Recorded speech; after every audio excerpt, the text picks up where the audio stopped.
안녕하세요.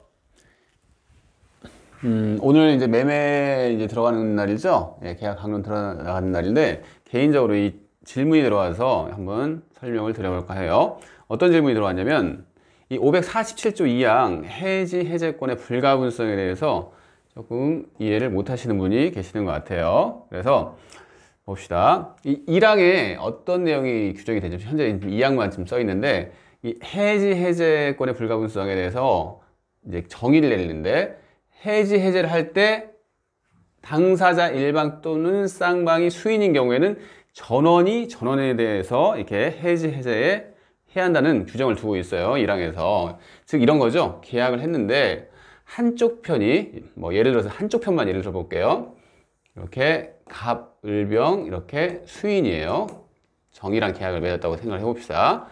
이런 경우에는 이 전원에 대하여 이렇게 해지 해제를 해야 하는 거죠. 그런데 지금 문제가 뭐냐면 이 항에서 한 사람에 대해서 이렇게 소멸을 했어요. 해제를 할 권리가 소멸을 했다고 봅시다. 뭐 예를 들어서 갑한테 그 해제 권리가 소멸을 했어요. 그러면 1항에서 뭐라고 그랬죠?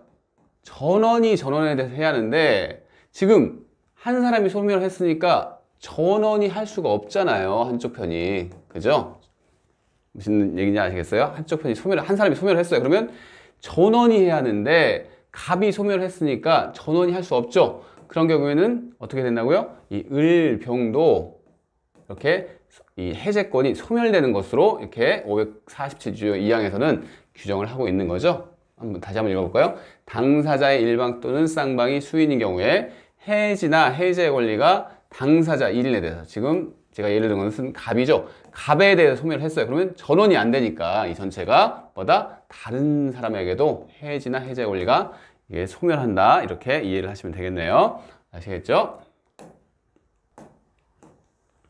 우선 이제 들어가기 전에 계약법 강론은 5문제가 출제된다고 말씀드렸죠. 계약법 강론은 그렇죠? 어떻게 나눠져 있냐면 매매, 교환, 임대차로 이렇게 나눠져 있죠. 5문제인데 뭐 2문제에서 3문제, 2문제 또는 3문제, 교환은 뭐 0 또는 1문제 이렇게 출제가 돼서 뭐 이렇게 5문제가 출제가 된다고 보시면 됩니다. 그러니까 매매는 적어도 2문제 이상, 그 다음에 임대차도 적어도 2문제 이상, 뭐 교환은 나올 때가 있고 안 나올 때가 있고 그래요. 볼게요. 이제 매매부터 볼게요. 뭐 매매가 뭔지는 여러분들 다 아실 거라고 이렇게 보여지죠. 563조에서는 매매는 당사자 일방이 재산권을 상대방에게 이전할 것을 약정하고 상대방은 뭐죠? 대금을 지급할 것을 약정하죠. 그래서 재산권과 이 대금을 맞바꾸는 뭐 형식입니다. 됐고요. 그 다음에 매매는 가장 일반적인 계약이잖아요. 그래서 이 법적 성격도 가장 일반적인 것을 따른다고 생각하시면 되죠. 매매 계약은 낙성, 분료식 계약입니다.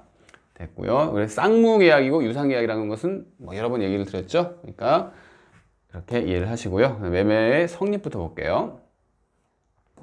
낙성 계약. 낙성 계약이 뭐죠? 예, 의사표시의 합치만으로 성립하는 계약이죠. 즉 요물 계약이 아니라는 얘기입니다. 그래서 1번 봤고요. 구체적 내용을 볼게요.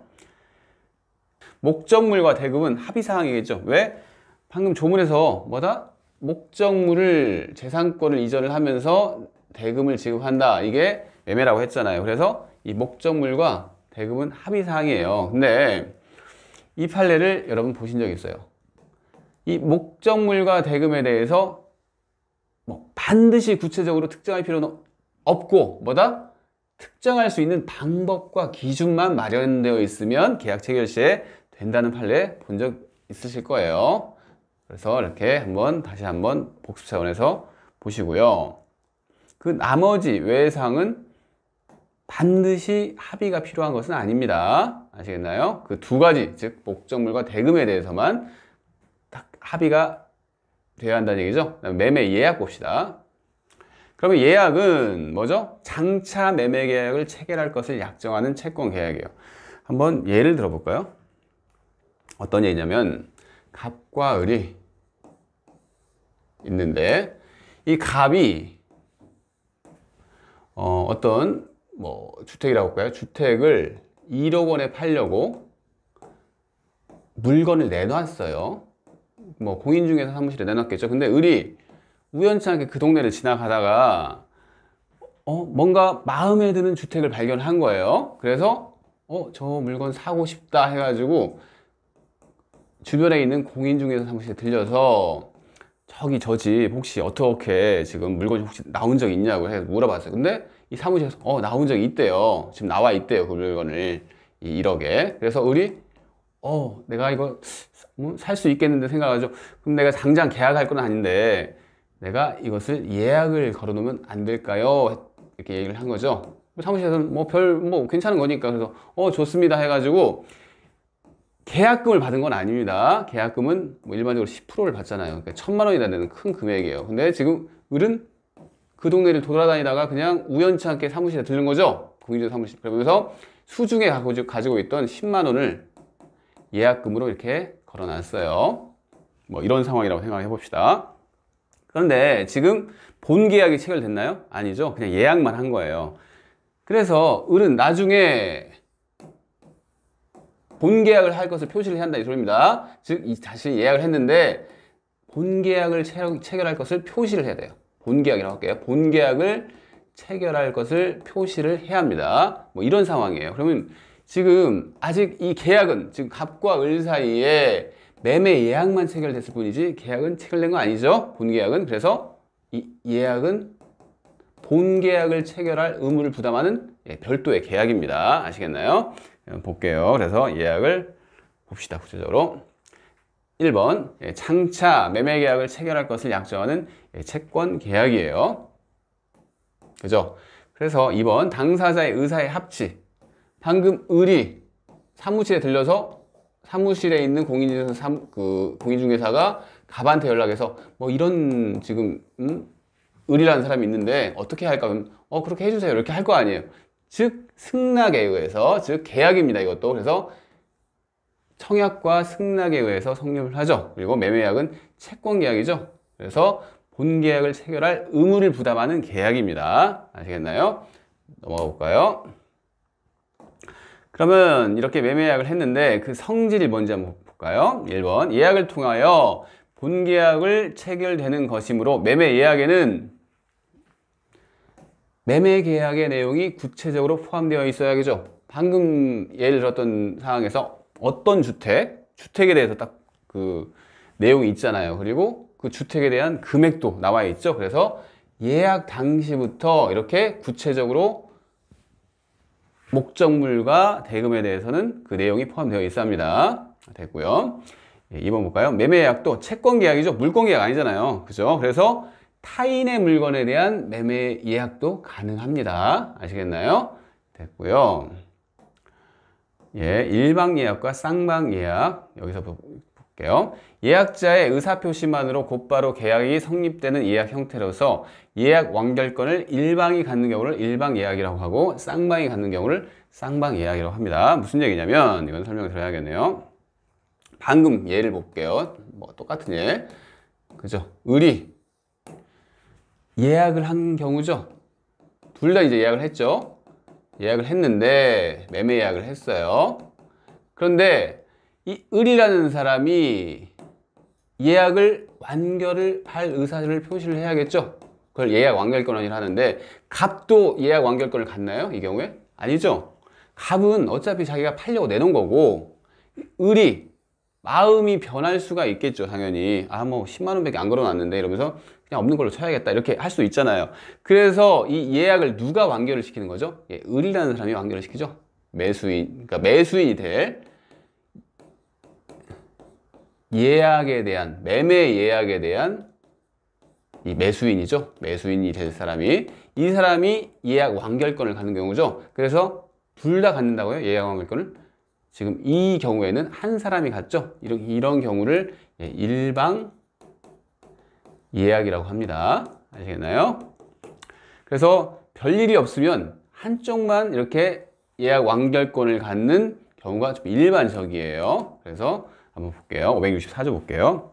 매매의 일방 예약이라고 써 있죠. 한 사람이 예약 완결권을 갖는 경우입니다. 1항에서는 매매의 일방 예약은 상대방이 매매를 완결할 의사를 표시하는 때 매매 계약이 체결됩니다.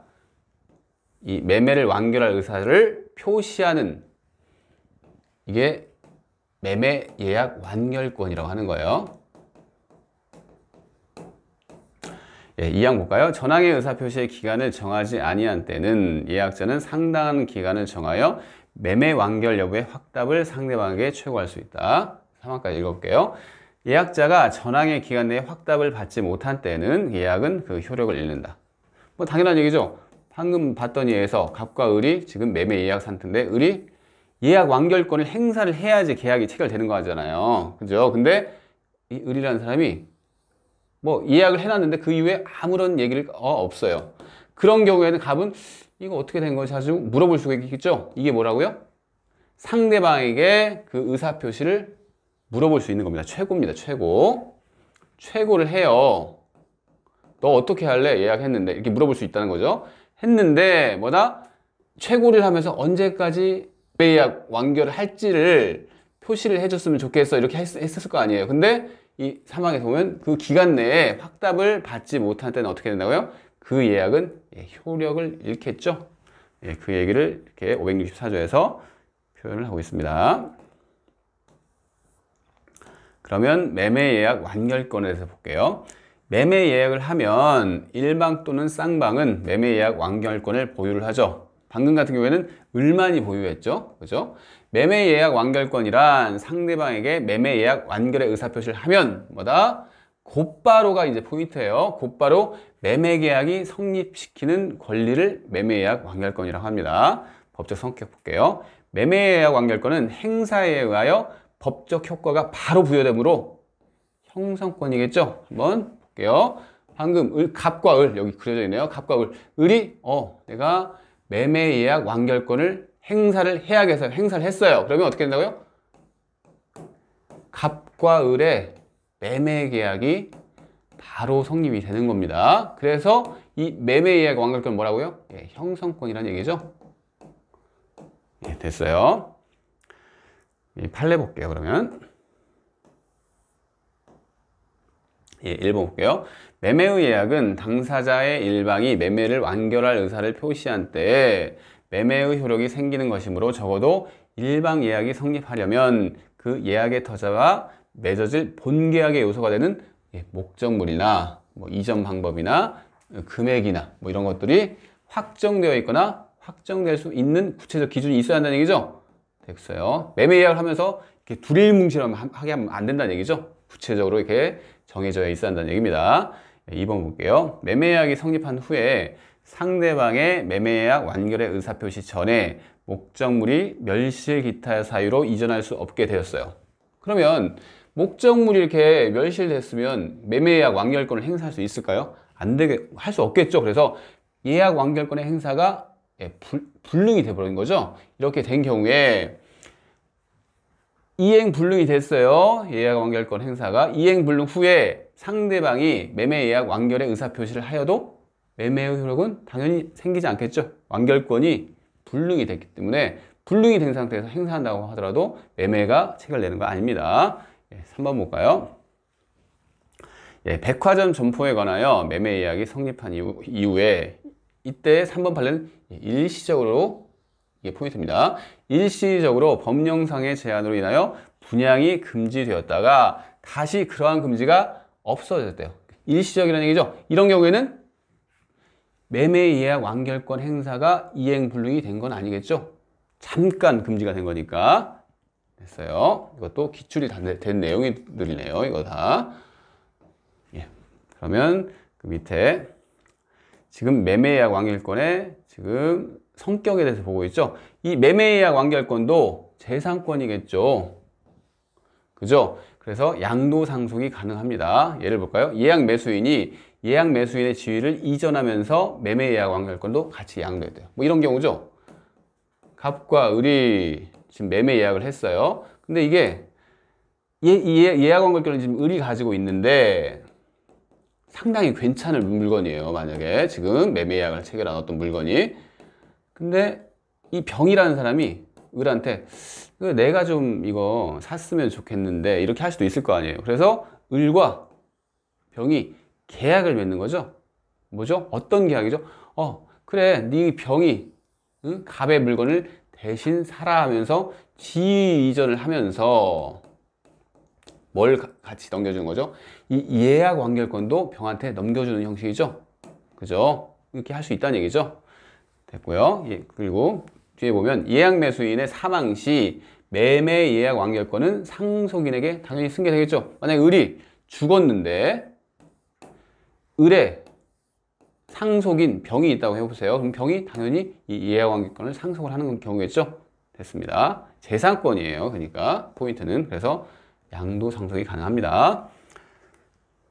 그리고 이제 행사 기간 볼까요? 당사자 사이에 그 행사 기간을 약정한 때는 그 기간 내에, 그리고 그러한 약정이 없는 때는 예약이 성립한 때부터 10년 안에 행사를 합니다. 왜 그러냐면 이 예약 완결권은 성격이 형성권이라고 했죠. 이 형성권은 제척기간에 적용을 받습니다. 즉 제척기간이라고 하는 것은 법이 인정한 권리의 존속기간이에요. 그래서 이 제척기간에 적용을 받기 때문에 제척기간이 형성권 같은 경우에는 10년이에요. 10년의 이 기한을 받습니다. 그래서 이 판례에 자주 나옵니다.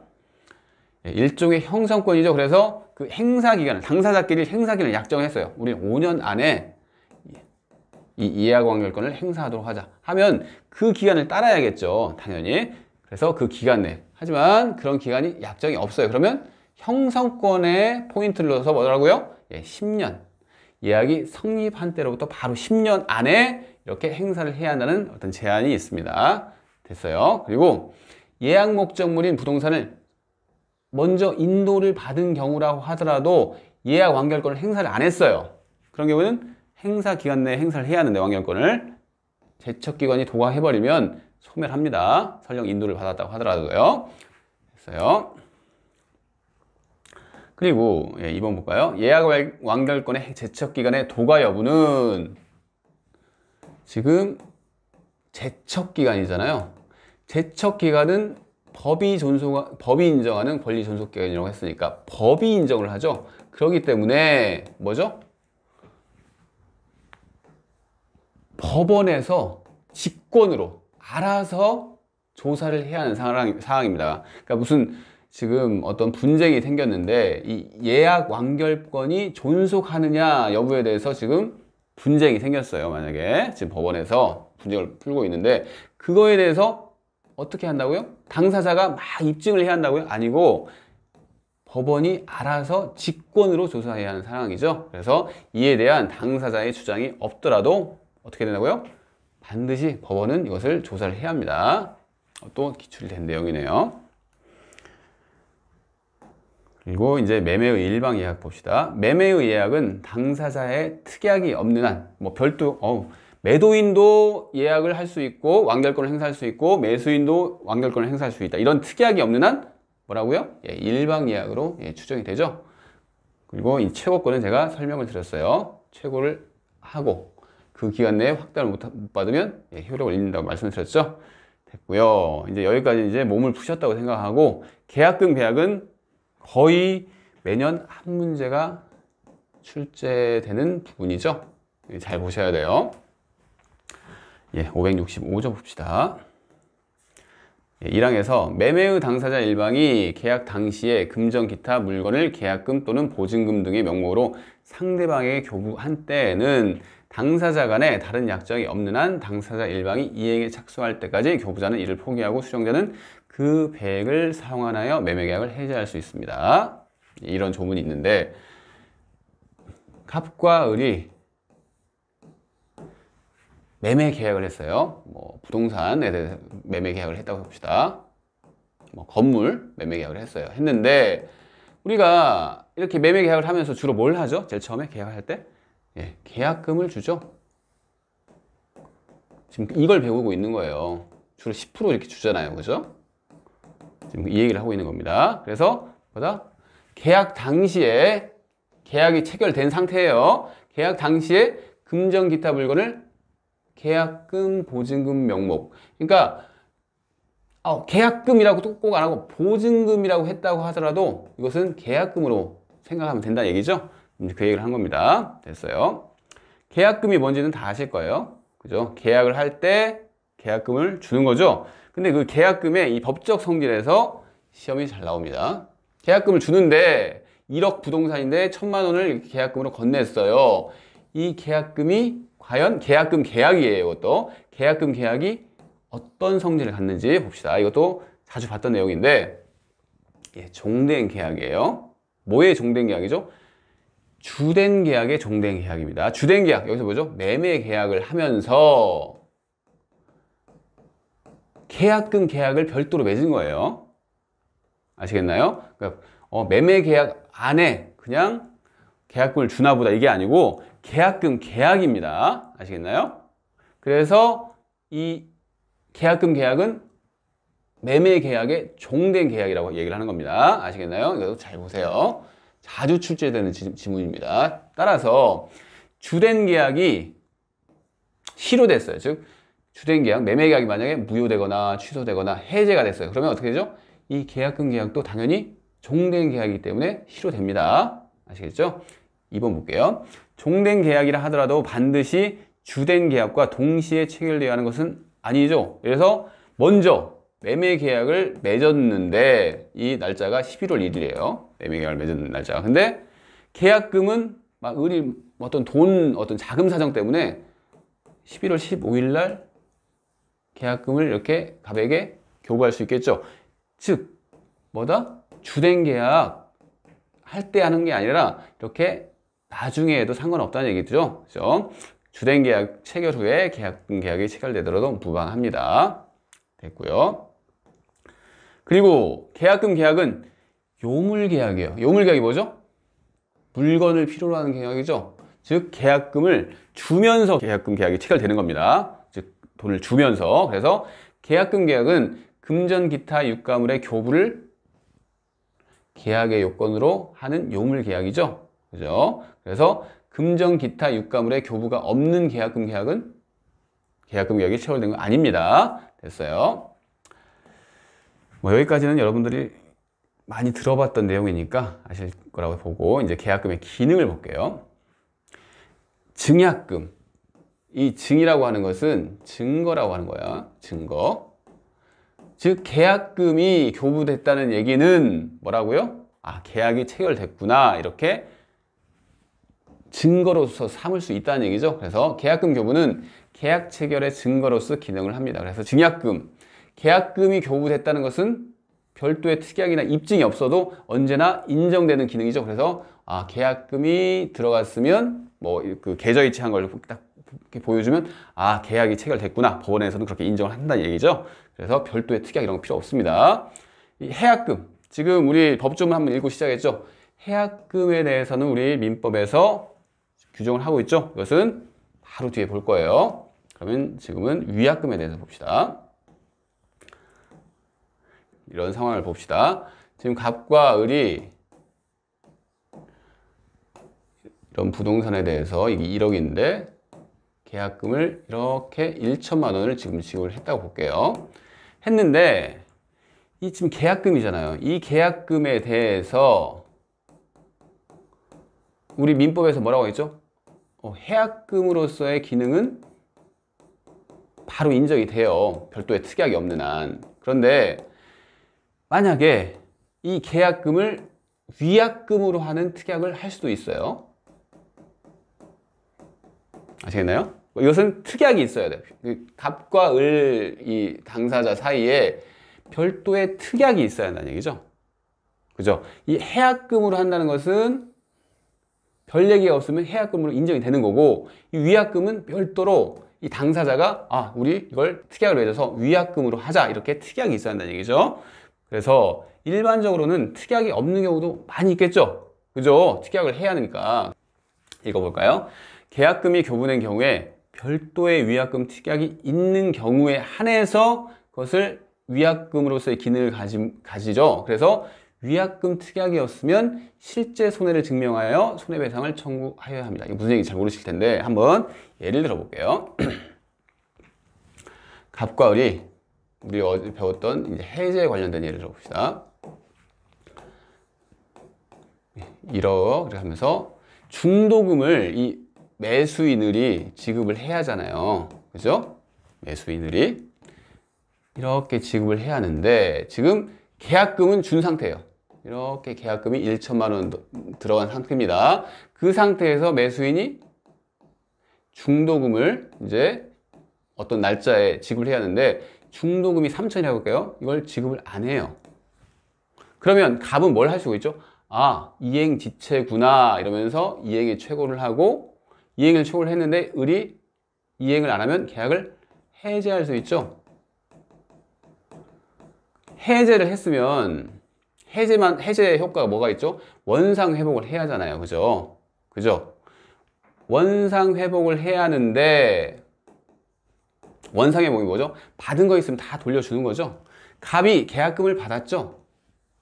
그러면 갑은 원칙적으로 을에게 1천만 원을 반환을 해야겠죠. 그죠? 이게 이제 우리가 해제에서 배웠던 내용이에요. 그런데 갑은 무슨 얘기냐면 원상 회복하면 끝나는 게 아니라 갑은 뭘 청구할 수 있죠? 손해배상을 청구할 수가 있죠. 그죠? 해제를 하더라도 손해배상에 영향을 미치는 게 아니니까 손해배상 청구를 할 수 있습니다. 근데 갑이 손해배상을 청구하기 위해서는 구체적으로 손해배상액을 입증을 해야겠죠. 그죠? 그래서 갑은 손해배상을 입증을 해서 손해배상을 청구를 하는 거예요. 이런 상황입니다. 즉, 지금 계약금을 줬지만 위약금 특약이 없어요. 그러면 뭐라고요? 손해배상 청구를 할 때 구체적으로 입증을 해가지고 청구를 해야 돼요. 금액을. 근데 지금 이걸 왜 보냐면 만약에 갑과 을이 이번에는 똑같은 상황인데 계약금을 이렇게 1천을 준 상태에서 이 계약금을 주면서 뭐라고 약정을 어떻게 했냐면 이 계약금을 위약금으로 하자는 약정을 특약을 했어요. 아시겠나요? 이런 상황에서 을이 중도금을 지체를 했어요.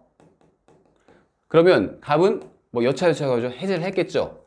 해제를 했는데 지금 해제를 해가지고 갑이 어떤 상황이냐면 손해배상을 청구해야 하는 상황이에요.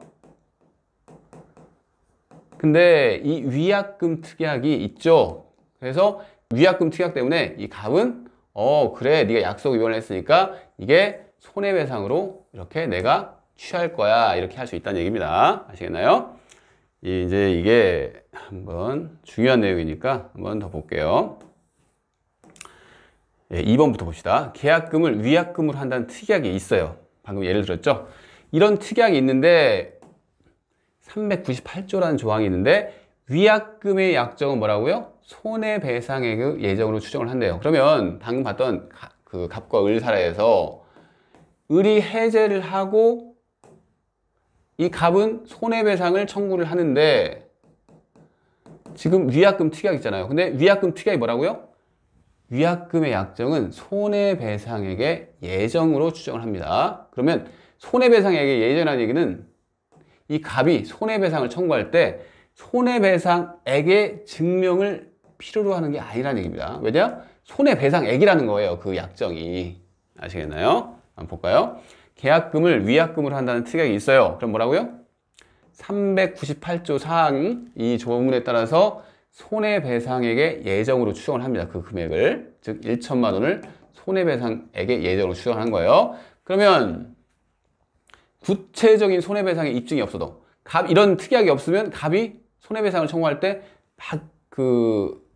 자신이 입증을 해야 한다고 했잖아요. 손해배상액의 입증을 해야 한다고 했잖아요. 근데 이런 경우에는 뭐라고요? 손해배상액의 입증이 없어도 바로 그 금액을 1천만 원 내에서 그래 그 금액은 손해배상액 금액이야 이렇게 해서 청구를 할 수 있다는 얘기죠. 아시겠나요? 그래서 계약금을 받은 자가 채무불이행을 했어요. 만약에 갑이 채무불이행을 했다고 봅시다. 중도금이 아니라 소유권 이전 의무를 이행을 안 했어요. 그러면 이 계약금 받은 자가 1,000만 원 받았죠?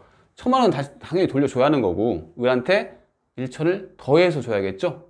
그죠? 그 받은 금액을 손해배상 예정으로 했으니까 이제 을이 해제를 했을 거 아니에요. 그 경우에는. 그렇게 해서 을한테 2천만 원을 줘야 한다는 얘기죠. 그리고 교부자가 즉 을이 중도금을 지급 안 해가지고 갑이 해지한 경우에는 수령자는 이거 금액은 손해배상의 금액이야, 위약금 특약을 했으니까 하면서 돌려줄 필요가 없다는 얘기죠. 됐어요. 그리고요 밑에 위약금 특약 이거 볼까요? 위약금 특약이 있더라도 해약금으로서의 성질이 없어지는 것은 아닙니다. 즉 이 을이 계약을 중도금을 지급 안 하는 이런 상황에서 제일 처음에 계약을 맺을 때 지금 계약금을 줬죠. 그러면 이 계약금은 당연히 해약금의 성질을 가지죠.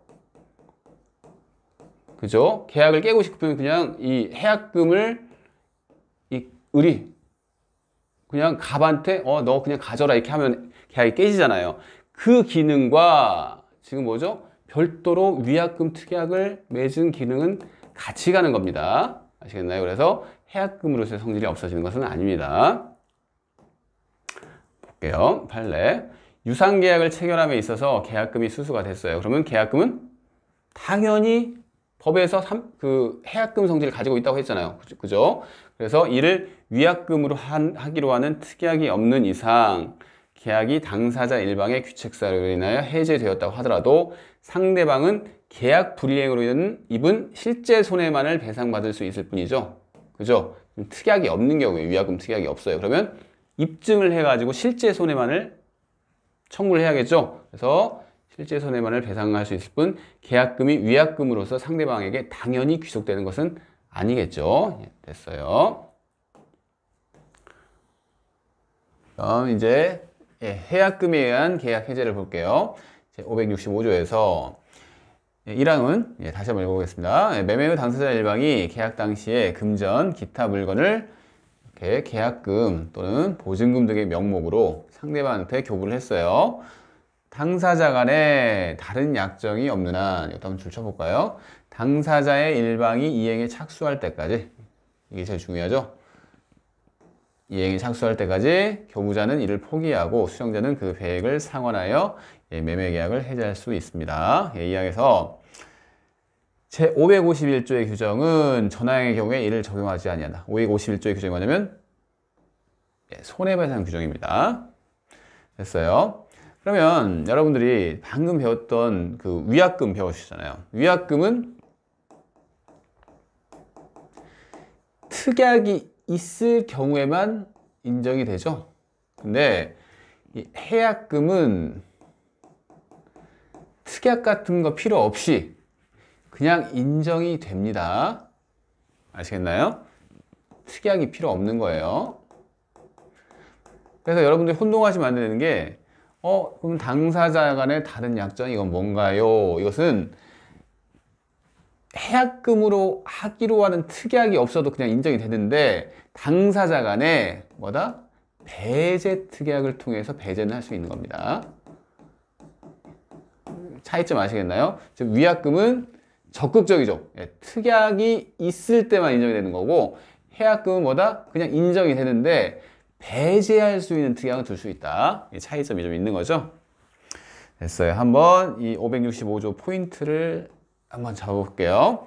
해약금에 의한 계약 해제는 제일 중요한 거 당사자의 일방이 이행에 착수할 때까지만 할 수 있습니다. 이게 무슨 얘기냐면 한번 생각해 보세요. 이런 거예요. 법에서 인정하는 것은 즉 계약금을 이렇게 줬어요. 우리 줬는데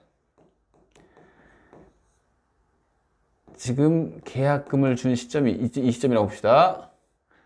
이 이행에 착수 전에는 무엇을 법에서 허용하냐면 변심을 할 수 있겠구나 이렇게 생각을 한 거죠. 변심을 했을 때 이 계약금을 그냥 이 해약의 용도로 쓰도록 하자. 이게 법의 태도입니다. 즉 변심을 인정하는 기간이죠. 그죠? 하지만 이행에 착수가 되면 어떻게 되는 거죠? 상대방도 신뢰를 하겠죠. 계약이 즉 이행이 되겠구나 신뢰를 하는 시점인 거예요. 이행의 착수가. 그때까지만 변심을 인정을 해서 이렇게 계약을 쉽게 이제 해제를 하는 거잖아요. 이렇게 그런 제도를 두고 있다 이렇게 생각하시면 됩니다. 두 번째 볼까요? 당사자 간의 배제 약정은 맺을 수 있다고 말씀드렸죠. 그죠? 이런 약정 없으면 무조건 인정이 되는 겁니다. 해약금은. 예, 세 번째, 예, 계약금은 해약금으로 추정이 될 뿐이에요. 만약에 계약금에 관해서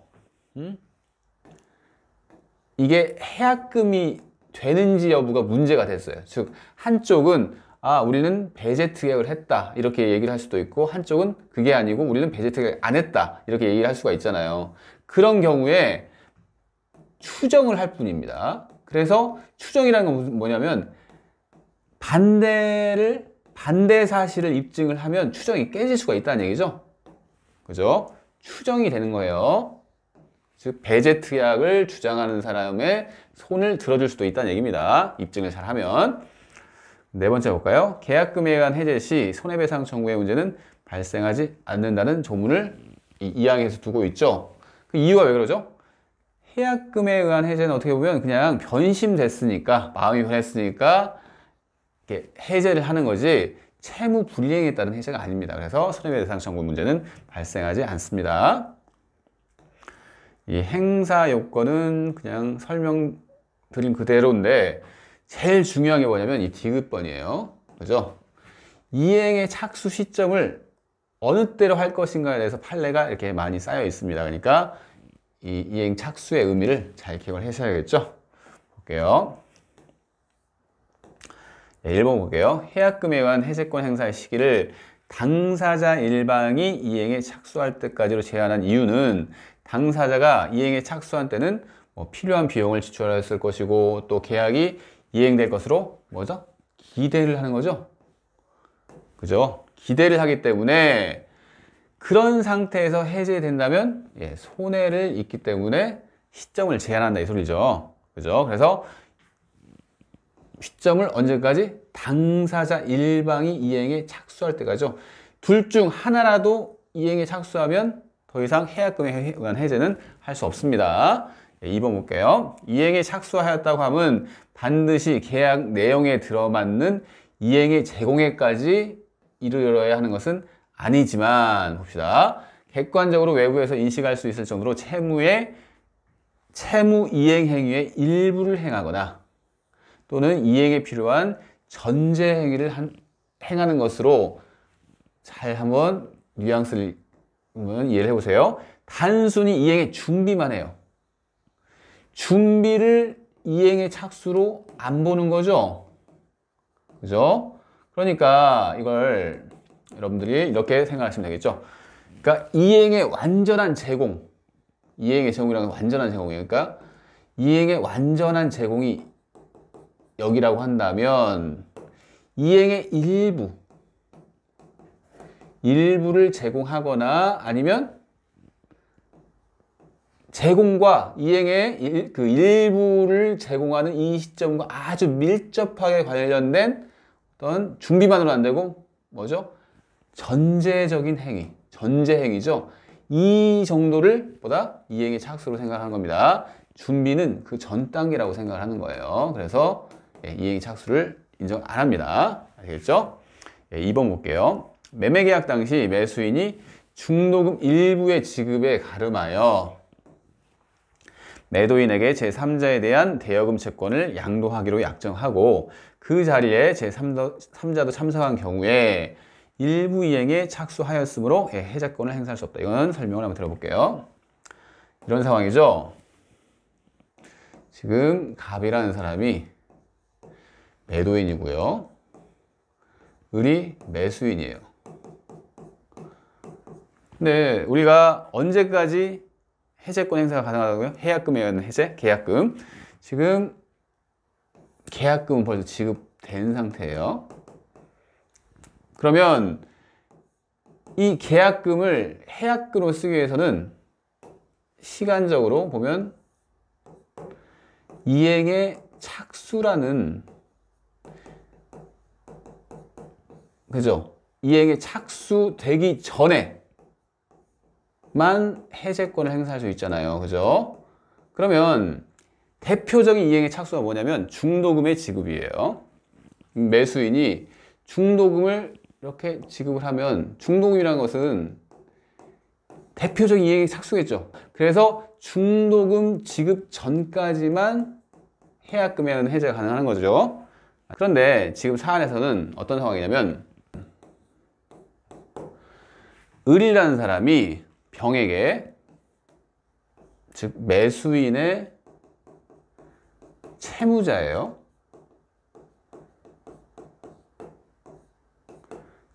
매수인은 이 병의 채권자입니다. 즉 채권인데 이 채권을 누구한테 양도했냐면 이렇게 매도인한테 양도를 했어요. 즉 채권 양도를 했다는 얘기죠. 그죠? 이 채권 양도가 어떤 의미였냐면 중도금에 대신하는 채권의 양도였습니다. 한번 볼까요? 대여금 채권을 양도하기로 약정을 했어요. 그죠? 즉 이 매수인이 자신이 가지고 있는 채권을 이렇게 매도인한테 채권 양도를 했는데 이 채권 양도가 중도금이랑 같은 의미다, 이 소리입니다. 아시겠나요? 그리고 그 자리에 병도 있었어요. 그러니까 채권 양도는 이렇게 통지까지 해야 하거든요. 뭐 그런 건 중요한 건 아니고 아무튼 중도금이 지급이 된 상태죠. 채권 양도를 통해서 중도금이 제공이 된 겁니다. 그러니까 뭐라고요? 이행의 착수를 벌써 했죠.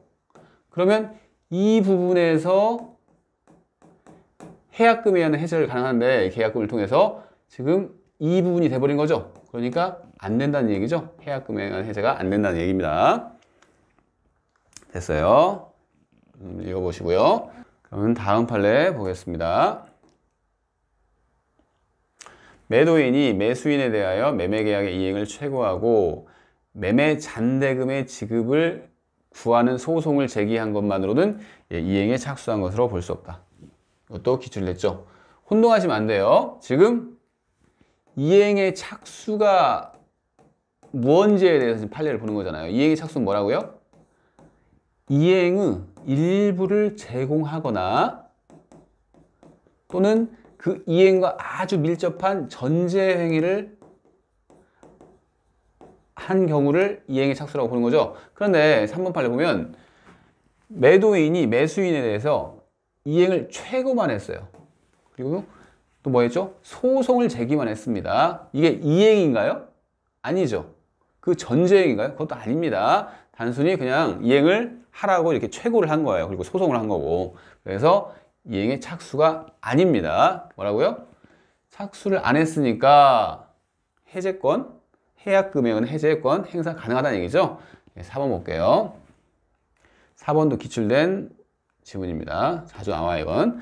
토지거래 허가구역으로 지정된 구역 내에 위치한 토지에 매매계약이 체결되었어요. 그러면 당연히 협력 의무가 있다는 걸 배우셨잖아요. 허가를 받도록 협력 의무가 있잖아요. 그죠? 그런데 그 협력 의무는 매매계약의 효력으로서 발생하는 재산권 이전 의무나 대금 지급 의무와 달리 여기서 포인트는 뭐냐면 그냥 신의칙상 의무에 해당하는 거예요. 아시겠나요? 그래서 위 협력 의무에 따라 토지거래 허가 신청을 하고 그 허가를 받았어요.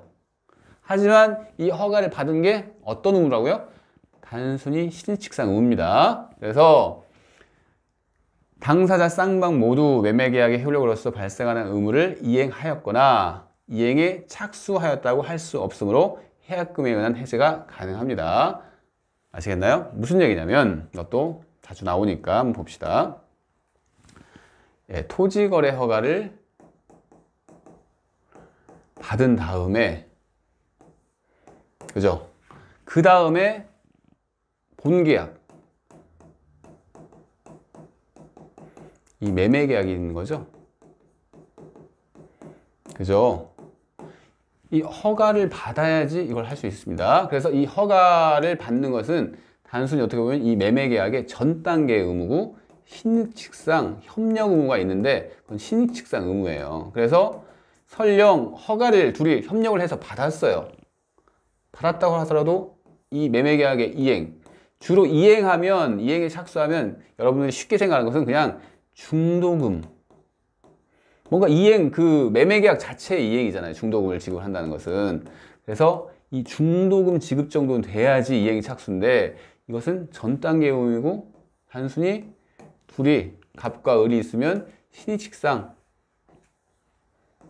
받아야 하는 의무죠. 그래서 이 경우에는 이행의 착수라고 볼 수 없다고 이렇게 판례가 판시를 한 겁니다. 그러면 이제 4-1번 볼게요. 4-1번도 토지거래 허가 관련 판례인데, 토지거래 허가 대상 토지의 경우 매수인이 토지거래 허가 협력 의무 이행의 소를 제기한 것만으로는 이행에 착수한 것으로 볼 수 없죠. 그래서 해약금에 의한 해제가 가능합니다. 전 단계 의무를 그냥 소제기를 한 거예요. 예, 그래서 제가 이렇게 정리를 해두셨으니까 이 정리된 거 꼭 보세요. 5번 볼게요. 1번, 이행기에 약정이 있는 경우라 하더라도 당사자의 채무 이행기 전에는 착수하지 아니하기라는 그런 특약을 하는 등 특별한 사정이 없는 한, 여기까지 가로를 쳐볼게요. 이행기 전이라도 이행에 착수할 수가 있습니다. 아시겠나요? 이것은 중요하죠, 이것도. 예, 2번 바로 볼게요. 매매계약 체결 후에 시가 상승이 예상되자 중도금을 이행기 전에 제공을 했겠죠. 누가 제공했겠죠? 매수인이 내가 산 토지가 시가가 바로 막 올라가네 해 하니까 바로 매수인이 신나가지고 이행기가 있는데, 중도금 이행기가 있는데 그 전에 제공을 해버린 거예요. 그런 경우에는 매도인이 계약금 배액을 공탁하여 해제권을, 그런 상황에서 매도인이 나는 지금 해약금에 의한 해제권을 행사하려고 하는 거예요. 그죠? 계약금이 지금 지급된 상태니까 그렇게 해제권을 행사했어요. 근데 뭐라고 그 법원이 했냐면, 지금 매수인이 중도금을 이행기 전에 제공했죠. 이게 유효하냐가 이제 포인트죠. 문제가 되는 거죠. 근데 뭐라고요? 이행기 전에도 제공할 수 있다는 게 우리 판례의 입장이죠. 그죠? 그래서 이행기 전에 이행 착수가 허용되어서는 안 될 사정이 있는 것도 아니므로 매도인은 지금 매수인이 벌써 중도금을 지급한 겁니다. 그래서 해제권을 행사할 수 없다고 이렇게 판시를 했어요. 그러면 이 해제 방법에 대해 볼게요. 해제 방법은 여러분들 쉽게 아실 거예요. 어떻게 하죠? 예, 당사자 일방이라도 이행에 착수하면 안 되죠. 그때까지 어떻게 하죠? 교부자는 당연히 포기를 하겠죠. 그죠? 매수인 입장에서 만약에 계약금을 매수인이 줬으면, 그러면 자신이 나 이거 별로 관심 없어졌어 이러면 그 계약금을 포기를 하잖아요. 그죠? 수령자는 계약금의 배액을 상환해야겠죠. 자신이 받은 것을 주면서 또 어떻게 하죠? 자기가 그 지금 해약금에 의한 해제를 하니까 그 금액을 붙여서 줘야 할 거 아니에요. 그죠? 그래서 그런 식으로 매매계약을 해제할 수 있습니다. 됐어요. 이거 볼까요? 따라서 수령자가 계약금의 배액을 상환하지 않고 해제 의사표시만으로 해제를 할 수 없다. 무슨 얘기죠? 이 해약금에 의한 해제는 이 경우에도 요물계약이라 이렇게 생각하시면 되겠죠? 해제를 할 수 없으며 계약금 중 일부만 상환하면서 계약의 해제를 할 수 없다. 즉 전부를 다 지급을 하면서 이렇게 해약금에 의한 해제를 해야 한다는 얘기죠. 됐어요. 이제 판례 볼까요? 이 두 판례는 비슷한 듯 약간 다른 느낌의 판례니까 한번 주의해서 보세요. 계약금 계약은 금전기타 유가물의 교부를 요건으로 하므로, 그러죠? 요물계약이라는 얘기잖아요. 단지 계약금을 지급하기로 약정만 한 단계에서는 계약 해제를 할 수 있는 권리는 발생하지 않는다고 할 것이다. 왜? 요물계약이기 때문에 계약금이 지급이 안 됐어요. 그러면 계약이 성립하는 게 아니죠. 그러니까 계약이 성립한 게 아니기 때문에 계약금 계약이 성립 안 했다는 얘기예요. 그래서 계약 해제를 할 수 있는 권리는 발생하지 않겠죠. 그죠? 교부자가 계약금의 잔금 또는 전부를 지급하지 아니했어요. 그러면 뭐라고요? 요물계약이니까 성립하지 않는다는 얘기죠. 그래서 당사자가 임의로 주계약을 해제할 수는 없다. 이런 판례가 있습니다. 1-1번 보세요. 조금 느낌이 다른데, 매도인이 계약금 일부만 지급된 경우, 그러면 1번에서는 일부만 지급되면 어떻게 된다고 했죠? 계약금 계약 자체가 성립 안 된다고 했잖아요. 근데 1-1번은 약간 예외적인 듯한 판례예요. 하지만 잘 보세요. 지급받은 금원의 배액을 상환하고 매매계약을 해제할 수 있다고 주장을 어떤 사람이 한 거예요. 즉 매도인이 만약에 계약금이 목적물 가액이 1억이라고 해봅시다. 그러면 계약금을 1,000만 원을 이렇게 해야 하잖아요. 근데 지금 매도인 측이네요. 그 그 매도인이 뭐 이쪽이라고 해봅시다. 매도인이 1,000만 원을 이렇게 받은 게 아니라 준 게 아니라 100만 원만 줬어요. 그러면서 나는 계약금 일부만 지급된 경우 뭐라고요? 지급받은 금원의 배액을 상환하고 나는 1,000만 원이 아니고 100만 원을 받았으니까 100만 원의 2배, 200만 원을 교부한 사람한테 주면서 해제를 할 수 있다 이렇게 주장을 한 거예요. 아시겠나요? 교부받은 계약금의 배액만을 상환해 해제할 수 있다면 법이 뭐라고 하는지 보세요. 이는 당사자가 일정한 금액을 계약금으로 정한 의사에 반하며 일정한 금액을 계약금으로 하기로 한 정한 의사에 반하죠. 1,000만 원이 계약금이라는 얘기죠. 그리고 교부받은 금원이 소액일 경우에 1,000만 원과 100만 원은 아주 큰 차이죠. 그럼 소액이면 어떻게 되죠?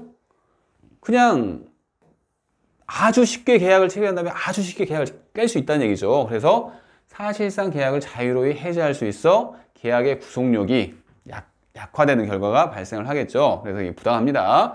그래서 기준이 되는 금은 뭐라고요? 실제 교부받은 계약금이 아니라 100만 원이 아니라 뭐다? 약정 계약금 1,000만 원이라는 얘기죠.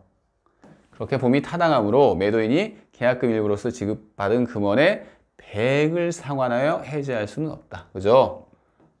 그죠? 매도인이 이렇게 받은 거네요. 지금 100만 원을. 근데 100만 원을 받은 다음에 200만 원만 돌려주려고 지금 한 거죠. 근데 그게 아니라는 얘기를 하는 겁니다. 그래서 매도인이 계약금 일부로서 지급받은 금원의 배액을 상환하여 해제할 수는 없습니다. 좀 느낌이 다르죠? 여기서는 아예 성립 자체를 안 한다고 얘기를 해버렸는데 이 1-1번에서는 그런 얘기를 하는 게 아니라 실제 교부받은 계약금이 아니라 뭐라고요? 약정 계약금으로 봄이 타당하다. 이런 식으로 문제를 해결했습니다. 약간 느낌이 다르죠? 그러니까 둘 다 알아두시면 좋겠네요. 2번 판례 볼게요. 매매 당사자 사이에 수수된 계약금에 대하여 매수인이 위약하였을 때는 이를 무효로 하고 매도인이 위약하였을 때는 그 배액을 상환할 뜻의 약정이 있는 경우, 즉 위약금 약정이 있는 거죠. 지금 위약했을 때, 그죠? 위약금 약정한 경우에요. 특별한 사정이 없는 한 그 계약금은 아까 봤던 조문이죠. 398조 1항 뭐였죠? 손해배상의 예정의 성질을 가진다고 했잖아요. 위약금 약정을 했을 때.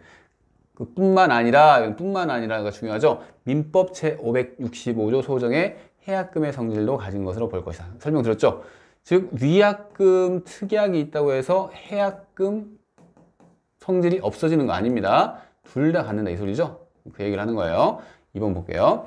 매매 당사자 간에 계약금을 수수하고 계약 해제권을 유보한 경우에 매도인이 계약금의 배액을 상환하고 계약을 해제하려면 계약 해제 의사표시 이후에 계약금 배액의 이행 제공이 있어야죠.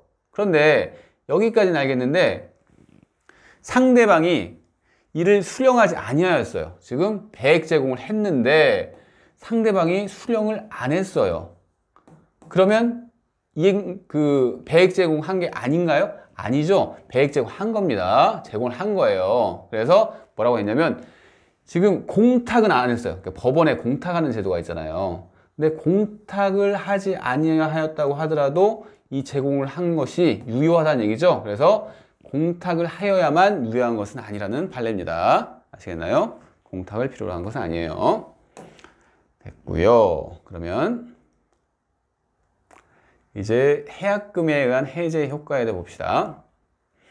그죠? 해약금에 의한 해제도 해제예요. 그죠? 그러므로 계약이 소급적으로 소멸하겠죠. 없던 걸로 돼버릴 거 아니에요, 계약이. 이건 뭐 당연한 얘기입니다. 그러나 해약금에 의한 해제는 뭐죠? 이행 착수 전까지만 할 수 있죠. 그죠? 그래서 이행이 되면 할 수 없어요. 그렇기 때문에 원상회복 문제는 발생하지 않겠죠. 뭔가 그 중개에 있어야지 원상회복을 할 거 아니에요. 그냥 해약금만, 그 계약금만 뭐 배액을 상환하든지 아니면 포기를 하든지 이걸로 끝난다는 얘기입니다. 그래서 이행 착수전이기 때문에 원상회복 문제는 발생하지 않습니다. 그리고 이건 설명했죠. 채무 불이행 사유가 아니에요. 해약금에 의한 해제는. 그렇기 때문에 손해배상 문제도 발생하지 않겠죠. 이건 했던 얘기고요. 3번 해약금에 의한 해제, 법정 해제, 약정 해제. 이거 다 해제예요. 해제인데 여기서 포인트 뭐냐? 별개의 해제예요. 별개의 해제. 지금 무슨 얘기냐면 여러분 생각해보세요. 계약을 체결하면서 약정 해제권을 유보를 해뒀어요. 우리는 약정 해제권, 즉 이런 사유가 있으면 해제권을 발생하기로 하자. 했다고 하더라도 법정 해제가 없어지는 건가요? 아니죠. 이행지체가 발생하면 이 약정 해제를 했다고 하더라도 이것도 유효, 이것도 유효 이런 겁니다. 마찬가지로 이 해약금에 의한 해제도 마찬가지예요. 다 서로 같이 갈 수 있다는 얘기죠. 독립적이라는 겁니다. 어느 하나가 어느 하나를 뭐 포섭한다거나 이런 게 아니라 다 별개의 해제이기 때문에 다 각각 유효하다는 얘기예요. 그래서 각 해제는 독립적이므로 서로 영향을 미치지 않는다는 얘기는 다 유효할 수가 있다는 얘기입니다. 아시겠나요? 판례 마지막으로 볼까요? 계약서의 명문으로 위약 시에 법정 해제권의 포기 또는 배제를 규정하지 않은 이상, 그죠? 계약 당사 중 일방이 약정 해제권의 유보 또는 위약벌에 관한 특약의 유무 등은 뭐죠? 채무 불이행으로 인한 법정 해제권의 성립에 아무런 영향을 미칠 수 없습니다. 아시겠나요? 이런 게 있다고 하더라도 법정 해제권은 성립한다는 얘기죠. 됐어요. 그럼 잠깐 쉬었다가 매매 효력 보도록 할게요.